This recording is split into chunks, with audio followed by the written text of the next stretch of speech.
So this term metro that I've been hearing a lot with pizzas, I think I just realized what the connection is, because you were describing this sort of idea of impala, meaning sort of baked directly on the stone, Roman Right. style, or without, as Right. opposed to if it's in a pan.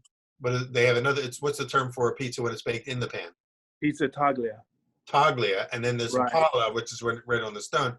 And Right. last time I tasted one of your pizzas, it was a Pizza Expo, and you that way Right. impala, and you mentioned referred to it as metro. And I'm going, why is it metro? Is it metropolitan? And then I kind of realized over in Italy, they sell that as pizza by the meter, el metro.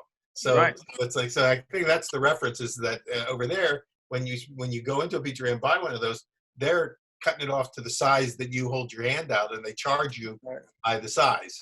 And when I go to Italy, I normally order it by the meter. Oh, yeah, because you can eat all meter. It's awesome. That's So right. your version of it is great. For those who are just joining us, I'm Peter Reinhardt, and this is Derek Sanchez, the co-founder and partner in Mia Marco's Pizzeria in, I think of it as San Antonio, but you're really in, what's the town? It's Schertz, Texas, Yeah, right? yeah, we're actually in Selma. So these three towns bump right into each other. Selma, Schertz, and Cibolo bump right in. So They we're surround. northeast, right? We're northeast San Antonio, and we really just bump right into San Antonio. So when we tell people, we say we're just from San Antonio, because it's hard to explain the whole story. Yeah, But yeah. If you're not living there, or if you haven't been there, and every time I'm in San Antonio, I sometimes teach at Central Market. It's always at a time when either you're not open, because you're primarily up until now have been pretty much out of your pizza truck. Your business has been a mobile business, or That's right. Yes, sir. and now you're getting ready to build out your first brick and mortar version. Yeah, that's right. We started in my house. Following your lead, your books, I've all read them, and all that stuff has been great. So we started in the house, then into the garage with 8 different styles of ovens, testing them to, we had a test and retest. So we went into a food truck to see what kind of outcomes we would have, and finally our outcomes are good enough to produce this, or to push this into a brick and mortar. So that's where we're going now. And when I first met you, you were there with your partner Joey Hernandez, and you guys were telling me, hey, we just opened this truck, you got to come by and everything. And Right. it was only passing through town. I had to go up to, I think, Austin the next day, so I didn't get to get back to the truck. And then I started seeing you at Pizza Expos, and both you and Joey are competing. And suddenly, next thing I see is like you're in pizza magazines everywhere. And you're on the World Championship Pizza team, and now you're referred to as a 3-time world champion. So yeah, what does that mean? Big shoes to fill. So that's pretty cool. I got lucky 3 times there, so I'll take it. Well, let's go back. Tell us the journey. We'll do 2 episodes with you today, and the first one, let's hear the sort of the history of and the lead up to how Mia Marcos came in, and also sort of the competition level, and then we'll see where it's going from there. So my journey's a lot like yours, Peter. My journey was in a quest for great pizza. Just reading your blogs and pizzamaking.com, all that stuff for a long, long time. And my journey was just beautiful, beautiful bread and pizza. I'm a pizza guy. I love pizza my whole life. I grew up with great pizza. And then I kind of went through some stuff when I was younger, rough time, and I lost the chance to get great pizza. So I always kind of yearned for that flavor, yearned for that taste. And everywhere I traveled, all around the world, everywhere I went, I'd always ask, hey, where's good pizza at? So, I have Italian family, and I'd go stay with them and say, hey, where's good pizza? And we'd go to 4, 5, 6 different pizzerias and have, different styles. And ask anytime I get it, any town, the first question I ask is, we're going to get some good pizza. And all of a sudden you got 20 friends, Yeah, right.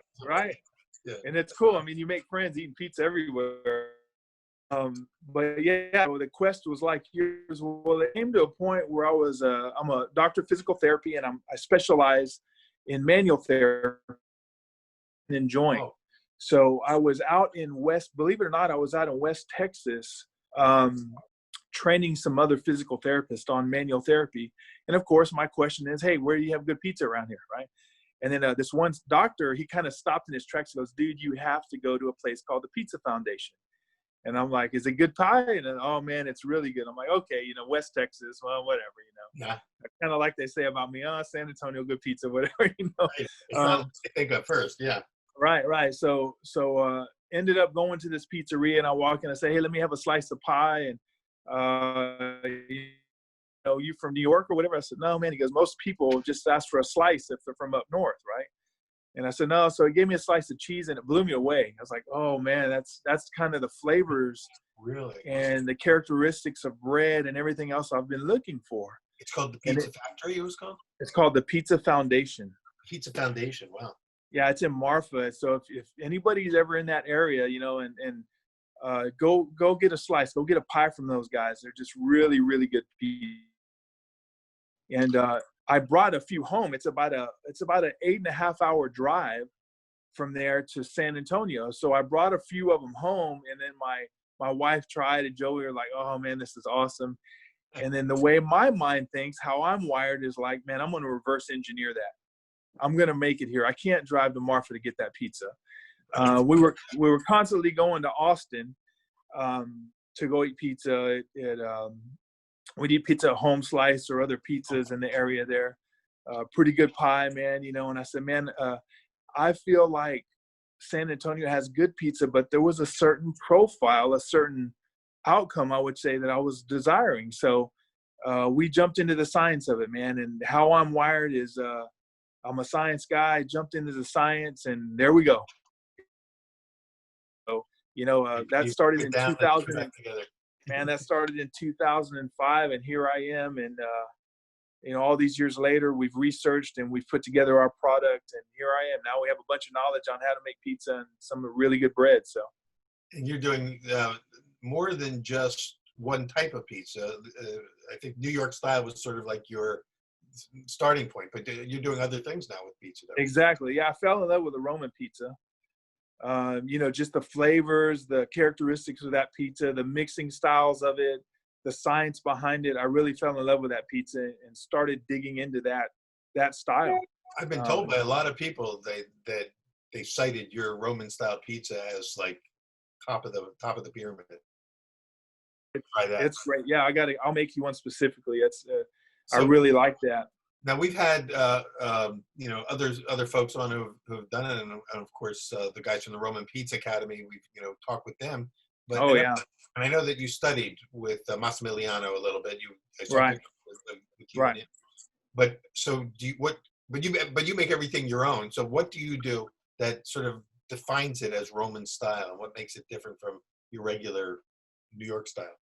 I think everything we do in making bread, one little variable changes everything, right? And then we have to be very specific on these different variables when we're doing them, right? I mean, every change changes everything, right. Everything you do. But the characteristics of that bread to me is like this light and fluffy, airy kind of croissant style pizza crust. Really, and then the flavoring profile and the bacterial profile, the flavoring, and it's good. Yeah. And I think that has a lot to do, and you know as well, that has a lot to do with ferment styles, bacteria development in the dough, stuff like that. So, do you do like Massimiliano, like a 4 or 5 day for cold fermentation for your doughs? I do, and did you know that depends on the type of flour we're using? Is a 5-day ferment better than a 3-day? It depends on the product you're using. But yeah, we try to prolong it as long as we can, or we have to cut it back sometimes. Depends on the temperature, water temperatures, what your yeast are doing, stuff like that.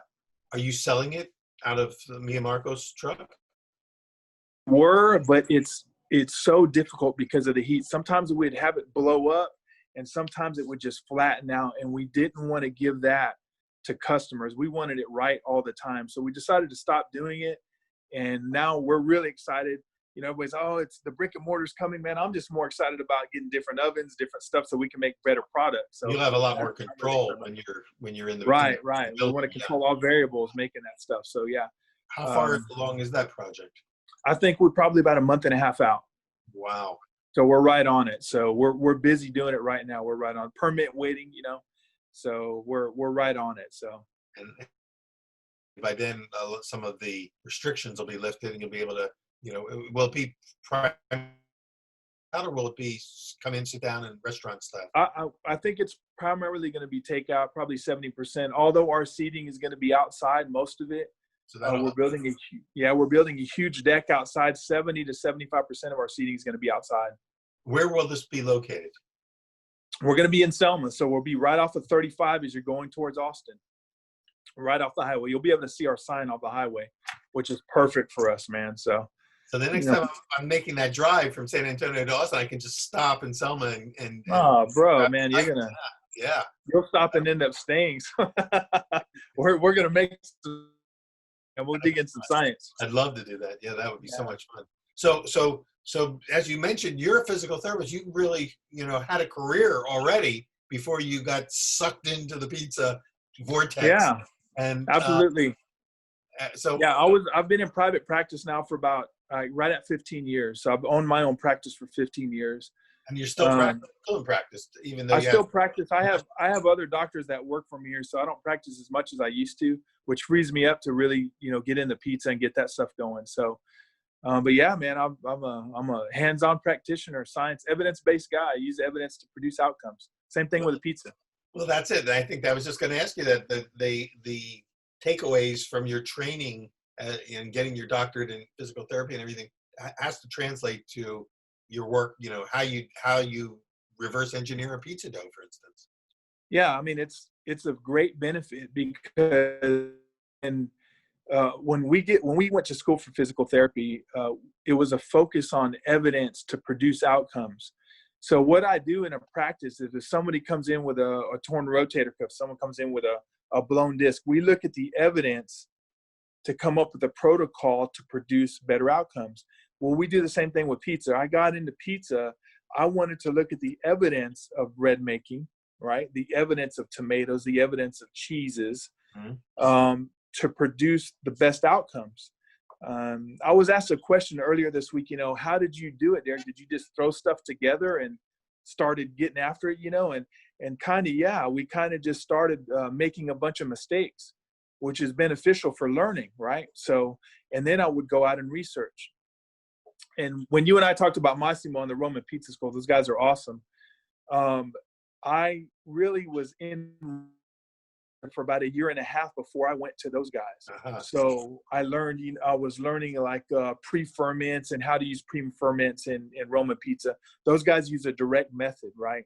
Yeah, so we have a little bit of a different method. Outcomes are very similar, both beautiful, man. But yeah, I tend to make a lot of mistakes first, and then I research what people that know what they're doing do, and it helps me learn. So, well, I think that a lot of people learn that way. We learn by doing. And as long as you're not afraid of messing up and making mistakes, and know that every mistake leads you to essentially the final goal, the holy grail of your quest, then it's okay to fail because you can't get there without failing. If you just we have a sign. The first day, what would you learn? Nothing. That's it. In our dough lab, in my dough lab, I have a little sign. I should have took a picture of it for you. I have a little sign that says "Fail forward." Yeah, that's a great term. Yeah. Forward. We're gonna fail, no doubt about it. Well, let's just do it going forward. It should be. It's a great motto. Fail forward. And of course, by failing forward, eventually you and Joey got together and put together this idea of go for the truck. Let's go into business. I mean, what was that like? What was that decision like? Knowing that suddenly you were going to have to devote a lot of your time to a passion project, but without really any promise of financial reward. Yeah, that's exactly what it was. It was a passion project. We were already, making 60, 70 pies a weekend at the house, people coming to pick them up and stuff. And my wife says, Derek, you got to get out of the house, man. I said, well, you're making me crazy. Yeah, I was like, man, quit breaking my ovens, quit, I mean, at one time, Peter, I had a Blodgett, a Marstal, a Baker's Pride, electric. I mean, we had about 7 different pizza ovens, full-size pizza ovens in my garage. Wow. So I'm testing these things, which one we like most. But we opened up the food truck as a test. I did, as a test and a retest. Let's see what's going to happen. Let's see what happens with what we're doing. And it caught fire. And now we're, Fridays and Saturdays, we have almost a 3-hour wait for pizza. So it's time to get bigger ovens. So what are you using in the truck? We have a Marsal. I think it's an MB60 is what we're using. No, but we're out of space. I mean, it's just a single deck. We're out of space, man. We have to get bigger ovens. And in the new restaurant, by the way, when you do the new restaurant, will you still doing the truck as well? Been asked that a lot. We may use it as like a slice shop. Maybe par bake a bunch of pies and send them there, and then use it as a slice shop, or use it as a big billboard. We'll see. Yeah. But Maybe. I mean, on the brick and mortar once you get that going. Right. And yeah, we're gonna try to get that rocking. When you do have that, just the Marsal, you'll have different ovens for the different styles of pizzas that you're doing. Well, we have a pizza master, so we're gonna get a pizza master, the big one. So 3 decks, we can do different styles on different decks. Super versatile oven, so we really like that. People have moved into that pizza master these days. It seems like it's the hot brand at the moment. Yeah, hot brand at the moment. We're gonna see what that thing can do. And you won't be doing any wood fire baking then, and it'll be all, what is it, gas or electric that you'll be using? Well, yeah, we're gonna move to all electric, no wood fire pizza. It'll which I love. It's a great pizza too. I don't want to start messing with that. I'll go crazy. So that's a whole other, unless you can be as I don't know what's the word, as expansive as Tony Gimignani and do 7 different styles in one place. Yeah. But Tony, I think the guy can cook 7 different styles at the same time. Like he can do 2 different styles on 2 different hands, right? So yeah. No, I'm not skilled like that. But well, but we've talked to a lot of people, and by the way, your story, while it's very unique to you guys and what you've done with Mia Marcos, it's kind of a story also that's kind of replicating itself around the country. So many people have gotten into it because it was a passion. It was fun. They were doing pizza parties, having people over. Somebody said, "Hey, I got an idea. Why don't we do this as a business?" Yeah. And before they know it, it's happening. Look at Paulie G and people like that who just did it and changed careers or added to their already existing career. So this is it's a phenomenon. Is that we're seeing this happen all over the country, and it seems like for a while, years ago, I saw it happen a lot with bread bakers, but it's happening way more with pizza makers and with pizza than it ever did with bread. And I think partly that's because pizza is more profitable in the long run. It's hard to make money being a bread baker, although you can do it, and some people are doing a great job. But we're also seeing, as you did, the sort of intersection of bread science and pizza craft kind of coming together. So the application of techniques that pizza guys didn't really ever talk about years ago, but are now adopting, like pre-ferment. Absolutely. Peter, when I first got into it, it was all about pizza. And then the science or the truth or the evidence led me to reading and learning from some of the best bread bakers in the world. So, I went down that path. I wanted a different flavor profile, different outcomes to my pizza crust. And so I really dabbled in reading about bread baking and how to make some of the best breads in the world. Yeah. We just applied that science to our pizza. Exactly. Well, that brings us to a good stopping point for right now, because we're going to continue this conversation in our next segment with you. Cool. With Derek Sanchez coming to us from, again, I always wanted to say San Antonio, but that's good enough. Selma, Texas. And in the next episode, let's talk a little bit, get real specific more about some of the science that you are applying to your dough and some of the techniques you're using and choices that you're making. Okay, so absolutely. Derek, thanks for being with us on part 1 of this episode of Pizza Talk, and we'll continue on part 2. Please join us on the next episode on Pizza Talk. Thanks. Thank you, guys. Yeah, thank you. In the last segment, we were talking with Derek Sanchez about the sort of transition from physical therapist, orthopedic physical therapist with a practice, to becoming a world champion pizza maker and creating a Mia Marcos, which is really a food truck pizzeria that is now about to become a brick and mortar restaurant, it's following a great template, and it's been a wonderful journey, and even your own study about it, it's been excellent. And I want in this episode talking about some of the applications, your dough and things like that. But before we do, I do want to talk about this, other thing on your resume that says 3-time world champion. So talk a little bit about what it was like competing, and what were some of the things what were the pies you competed with that won you recognition? So I I was in when I won a category, I told myself I didn't want to do the same category, right? So I didn't take the same pizza and jump to a different competition. I wanted to challenge myself. So the first competition, I went after just traditional pizza, traditional style pie. So we won one with a traditional style pizza. And then the Roman category was new, and I knew how hard it was to make that style. So I challenged myself to go after that style, and we won that one. So, and then the last one we won was a gluten-free. You know, there's been some really good people ahead of me winning it that are really good with gluten-free. I got some good advice, added some of my own science, and then we won the gluten-free. So when you three say different categories. did you win it in the United States or did you win it in Italy at the World Championships? We won it. We won that one in the United States. But did that get you the ticket basically to the World Championship to enter that particular pie? Right. Wow. So is gluten-free getting bigger worldwide? Not just, I know it's big here in the States. It's its own category now? Other countries competing in the gluten-free category? I'm not sure about that, but I know it is getting bigger. I mean, it's just even if people don't have celiac disease, they're getting more educated, and you know, people just want to eat. They don't want to eat gluten, so we get a lot of requests for it. I wanted to make it really good, and I knew it would bring more people in if I could win one. So, you know, that's kind of why I got in that category too. Do you sell gluten-free pizza at Mia Marcos? Oh, we do, yes, sir. Wow. Yeah, I'm sure do. And I guess that means, well, obviously you're baking it in an oven that has, I hear what's happening here. My phone is going off, which is not All right. Yeah. So this is the joys of working on Zoom, right? That's right.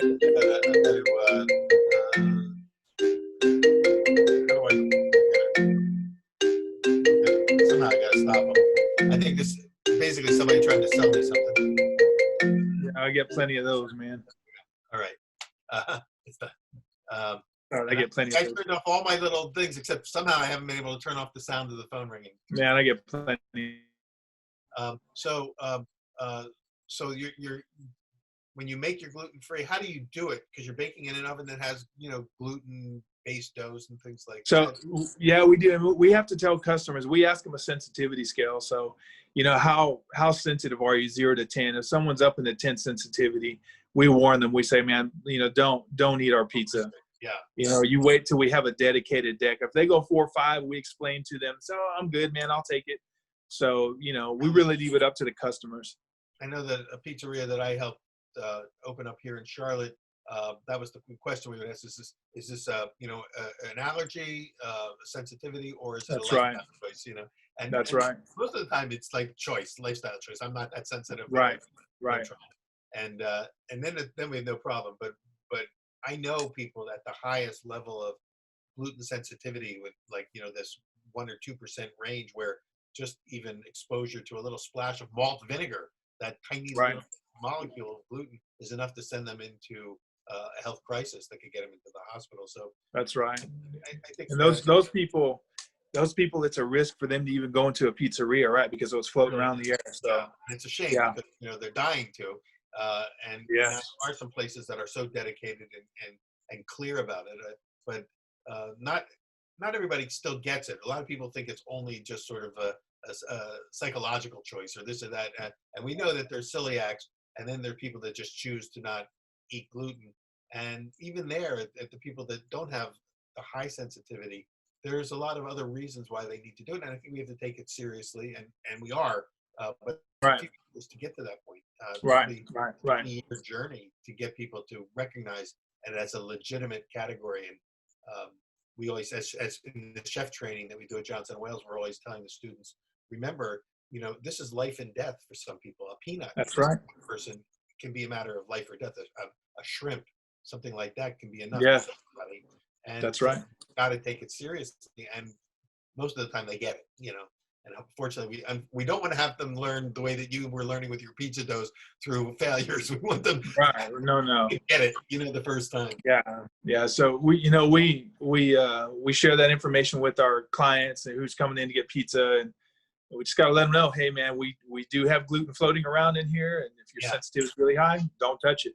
Yeah. So Well, but so you actually entered a gluten-free pizza, and you won at the championship, the qualifying championships, which was the Pizza Expo, right, where that happened. That the gluten free was at the Caputo Cup. So At the Caputo Cup, that's so the Caputo, right?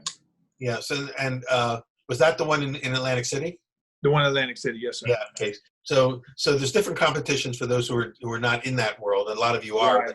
but those who aren't, there's different competitions around the country. There's even two different competing teams, American teams. I think one that's sort of sponsored through the Pizza Today community, and one through the PMQ Right. stage events, and probably other organizations as well. So really, Yes, anybody could go to the championships, like Italy, even if they haven't won the event in let's say Las Vegas or in Atlantic City. sure. But they have to have qualified somehow to get to the level where they can compete in wherever they have where do they usually have the world championships? Sure. I think Naples. They usually have it there in Naples, or they have it in Parma. I think they do it in Parma. It's a nice way to get to Italy, Yeah, right. No doubt about it. Hopefully, the clouds will clear and we'll be able to travel to Italy again. Because if you, we were set to go as a big team. I'm on the World Pizza Champion team. We were set to go as a big team, and but just canceled. Stuff happened. It had to cancel, and we'll be back. It'll be going next year, so we'll be back. So, what were you going to enter this year in the World Championship? I was going to be a American traditional, and then probably the Roman style pizza taglia. Okay. So I was going to do those two. So some of my strong points, and my mindset was, I've never been to Parma to compete in that one, but my mindset was to go and just see what this thing is all about. I'm going to go with my two safe pies, one I know how to do really well. And let's see if I can hang in there with these guys. And and also the tour of Parma, which is they just did in the finals of Top Chef. They had the semifinals in Parma. Yeah, that's awesome. There's great footage there. If you get a chance to watch Top Chef, it's just last week. And they went into the places where the cheese factories where they're making the Parmesan cheese, where they have the prosciutto hams, and then they had to create dishes, using those. Oh man, that's awesome. That's stuff I really enjoy. One of the food epicenters of the world. So it's great, and this is what I think so wonderful about this whole pizza competition is that it's creating opportunities for a lot of pizza makers from around the country to have a reason to go, to Italy, and have it be a learning experience as well as a cultural and wonderful vacation experience as well. It was fun. The whole competition thing's been a blast. I got into it mainly for as a test. I'm making my good pie. Is my palate right? Is what I'm doing exactly right? Yeah. Let's get some of the best pizza people in the world to try my pizza and say, yeah, your pizza's pretty good there. Go ahead. Yeah, nice to have that peer review. Oh, and those are the ones I did. My first one was with you, Peter. I think it was you judging me. It was at the first Caputo Cup in New York. Yeah. And it was you and John Arena, and then Pete Chappelle. Y'all were judging. We were the judges for that category. Yeah. Yeah, that was my first competition. I think that was when Norma Nepp won. Norma, if you're out there, how you doing? Hope you're doing good, baby. So that was pretty great. Yeah. Norma was and I kind of came into it as an unknown to a certain extent. Perfect. And won. Yeah. That was a great competition. Perfect. Yeah, it was a great competition, and I did pretty well there, and it motivated me to continue. So I said, man, I think I can maybe win it. I think I know what to do to win this thing. So the next year I was fortunate enough to win it. So it's been fun, man. Yes, and then once you get sort of a feeling for it and you get a taste for it, then you want to Now my lawnmower guy has shown up, so my phone's ringing. My lawnmower guy, so you can probably hear. I'm more comfortable with that than just being solid quiet. So yeah, it sounds like the real life now. I think competitions are great for everybody because it will press you to change. If you think what you're doing is right, it'll press you to change, right? It'll press you to get better. So it really definitely made me a better pizza maker. Well, they say that, I used to play tennis, and they say the only way to get better in tennis is to play people who are better than you. So that your game gets raised to their level. If you just play people you can beat all the time, your game never improves. And we see that. I think that's why these competitions are so valuable. And they're definitely showing up in pizzerias around the country. People are adopting the things that they've learned or have seen play. So what are some of the things that you're like, how is your dough been affected and changed? What do you do for instance, for the traditional dough? What, without giving you away any formulas or secrets, what's the method that you use? So I have to dabble a little bit of people I've read.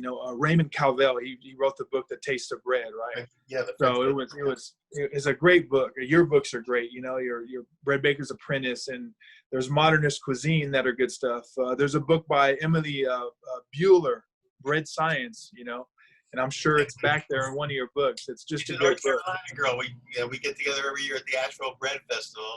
And man, I'm gonna go. I want to meet her, man. So that stuff has really helped change my dough, what I've done, my processes. When I started, man, we just got in. I started looking at yeast under microscopes and what they do in certain conditions.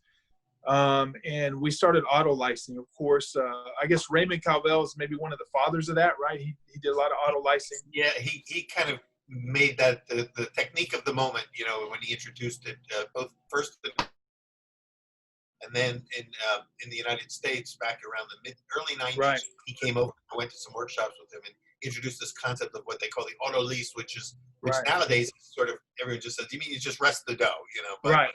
But he broke it down scientifically the way you do to show why it improves the quality of your dough. Right. And then, some people like it. Some people say you don't need it. I mean, that's just, if you want different outcomes, there's nothing wrong with whatever you're doing. It's just, right. I choose to do that process to get the kind of outcome I'm looking for.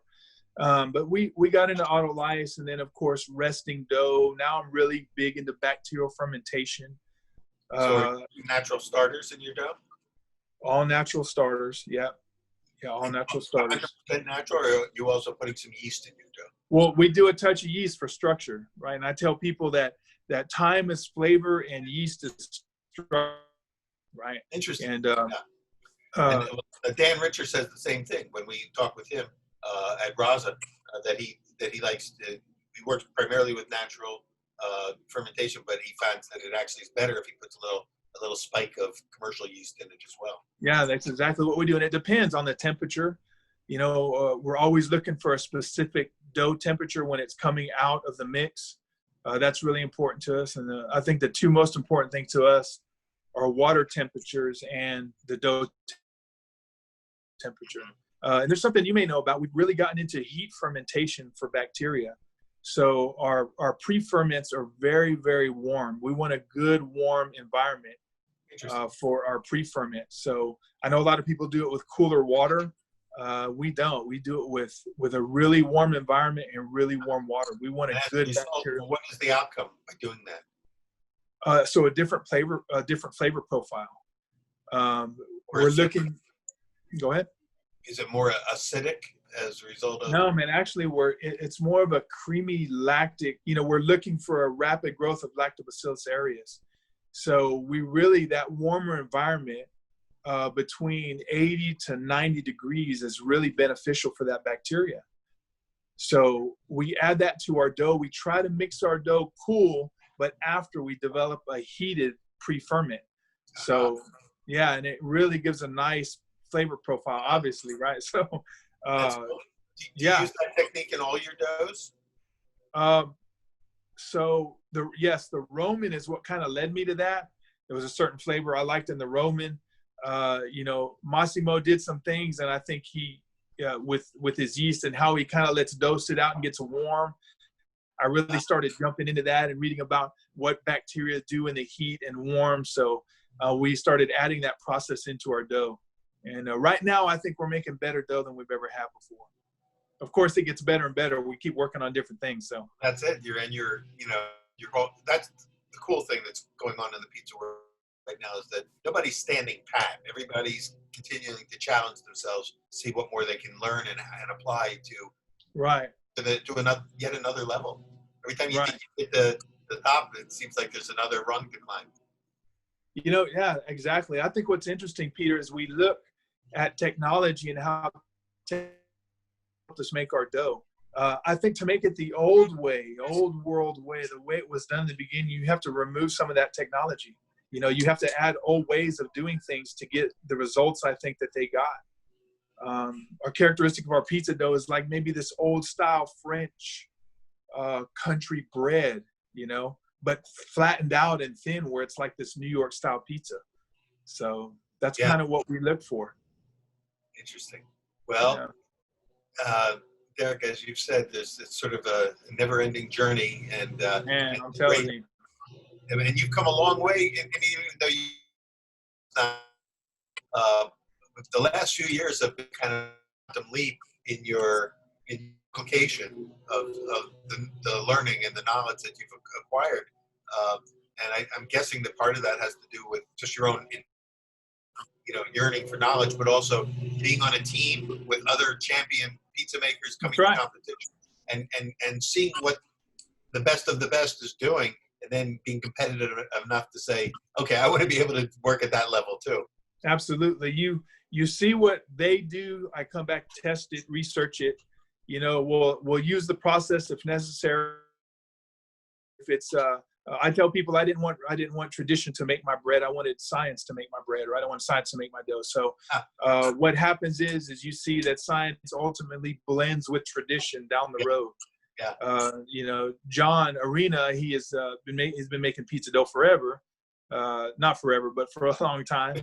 55 years. Yeah, my science and his tradition have blended. You know, they ended up meeting. So it's really cool to see that. And it's great to see that somebody who's been doing traditional pizza making for 55 years is also still open to being able to incorporate and apply this. Absolutely. Yeah. Absolutely. And that's where you mentioned modernist cuisine and modernist breads, those beautiful big books that have come out of Nathan Myhrvold's community. Right. Those books really, that they're based on the idea that and the craft of really can help raise the bar for everyone. That's right. Yeah, absolutely. Well, Derek Sanchez, Mia Marco's Pizzeria in as well as Selma now. I'm getting Selma, Texas. San Antonio's fine. San Antonio, Texas. So so any of you are in that area, make sure you look them up. Look for Derek. Hopefully, we may all gather again in Atlantic City this year for another Caputo Cup and Pizza and Pasta Expo. If not, in Vegas in the spring. We're just hoping for the. So I think everybody's missing seeing each other, being man. kind of back in the tribe, so to speak. And it's a great community of people sharing science, sharing stuff, and helping each other. Great community of people, man. I'm really blessed to be part of it. And I'll look forward to seeing you hopefully in Atlantic City. If not, then in Vegas, or I may just have to get on a plane and come on down to San Antonio and my journey. I usually go from San Antonio to Austin, from Austin to from Houston to Worth, and from Fort Worth to Dallas. That's my little track. When you come next time, we'll have a cool little country style home, kind of made up New York, New York flavor. Yeah. You can come in and sit down and have one of many pies that we'll make you. So. Well, what I want to do is stop once for your pies, and then stop for some at like New Braunfels or somewhere and get some really good sausages and barbecue. So that is no problem. We know some of the best places, man. We'll take you there. All right, you got a date. Derek, thanks so much for being on Pizza Talk today, and for being part of this, and for being an inspiration and showing. Well, I think two big takeaways for me today. One, the fact that you were able to transition from a very successful career as a medical practitioner, as a physical therapist, and then apply that same passion that you brought there in work in the pizza world and continue to raise your own game. And who knows where it's all going to end. Who knows where it's going to end, man? It's been a good journey so far. Let's keep on rocking. Well, the next time we have you on, maybe we can get you to do when the place is open, have you show us a couple of your pizzas, and we'll see them in action. And for those who haven't been able to get there to taste them, at least to see what they look like. Sure. Well, we can talk about some heat fermentation. I'll be ready to do that then. So we definitely have to explore that, because that's a concept that's very unfamiliar to a lot of people. So I'd love to hear more about it. All right. Sounds good. Thank you guys so much for having me, man. Take care of yourself. Thank you all for watching Pizza Talk, and join us on the next episode. And we'll see you either here or there, but always back on Pizza Talk. Thanks. No doubt. I appreciate you. Thank you.